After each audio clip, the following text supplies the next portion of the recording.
saya VS Korojimi dari Fakultas FPI PSKR, Prodi PJKR dengan NPM 23230262.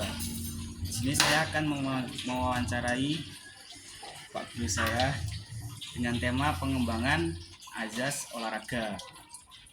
Sebelumnya, sebelumnya saya perkenalkan dulu ya. Nama saya Sigit Priyananto ya. Saya sering dipanggil Pak Sigit. Dan saya juga sudah kurang lebih 3 tahun ya untuk mengampu mapel penjas orkes yang ada di Departemen Olahraga Kampus. langsung saja Pak, saya tanyakan soal pertama, bagaimana pengembangan olahraga di sekolah sekarang? Kalau untuk pengembangan sekarang ya, karena di Cokro itu lebih ke istilahnya sekolahan berbasis pesantren ya, sehingga untuk pengembangan sendiri salah satunya itu melalui ekstrakurikuler ya. Karena mungkin anak yang di pesantren itu mungkin karena jenuh ya, karena jenuh akhirnya itu rata-rata itu tertarik di bidang olahraga seperti ini. Yang kedua Pak, tentang motivasi. Kan setiap murid kan berbeda-beda, ada yang bisa melakukan gerakan olahraga atau materi tersebut dengan benar dan ada yang tidak benar. Bagaimana cara Bapak untuk mendorong siswa untuk bisa melakukan hal tersebut? Jadi dari kami ya, terkadang kan yang namanya keterampilan anak kan berbeda-beda. Jadi untuk kami itu lebih sering ya.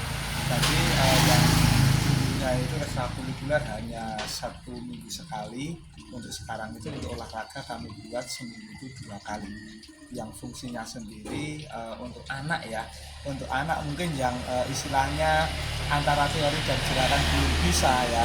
Mungkin dengan waktu yang lebih banyak itu mungkin bisa. Iya, bisa untuk istilahnya mengejar lah ya, materi yang ada. Yang ketiga, apabila ada murid yang sulit melakukan gerakan atau memahami materi, apakah harus melakukan pengulangan materi atau gerakan tersebut? Kalau saya untuk awalnya sendiri lebih sering menggunakan istilahnya tampilan ya berupa proyektor, ya menggunakan media proyektor. Jadi nanti di media proyektor itu anak saya lihatkan terlebih dahulu videonya itu seperti apa, video olahraga yang mau kami praktekkan ya. Setelah melihat video, anak saya suruh untuk praktek secara berulang-ulang ya, sampai anak tersebut bisa seperti itu ya. Selanjutnya, bagaimana pendapat Bapak terkait dalam pembelajaran atau KBM, apakah harus diisi dengan materi terus atau diisi dengan praktek terus? Tapi itu lebih efektif.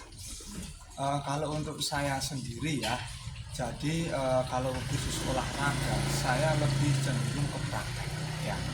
Karena saya yakin tidak semua siswa itu 100% itu tertarik di olahraga ya. Sehingga kalau anak yang tidak tertarik itu ketika teori itu mungkin secara teori tahu, tetapi secara praktek itu tidak tahu ya. Contoh ada senam lantai roll depan ya, mungkin anak secara teori itu tahu roll depan ya, tetapi secara praktek anak itu belum tentu bisa ya, belum tentu tahu. Jadi kalau saya sendiri lebih cenderung ke praktek ya. Mungkin kalau di persentase itu teori itu 20% dan 80%-nya itu berupa prakteknya. Selanjutnya yang terakhir Pak, apakah perlu melakukan perubahan atau modifikasi alat maupun peraturan dalam permainan? Kalau untuk pembelajaran, kalau saya rata-rata sih masih menggunakan standar apa yang ada ya. Namun ada beberapa olahraga itu untuk aturan itu sedikit kami rubah, terutama olahraga yang membutuhkan lapangan yang agak luas ya. Contohnya saja mungkin standar sepak bola lah ya. Untuk standar sepak bola kan karena di daerah kami kan juga istilahnya di lingkungan pedesaan ya. Jadi untuk olahraga sepak bola pun kami juga tetap menggunakan peraturan yang ada, namun untuk lebar dan juga panjang lapangan itu tidak menggunakan sesuai standar seadanya.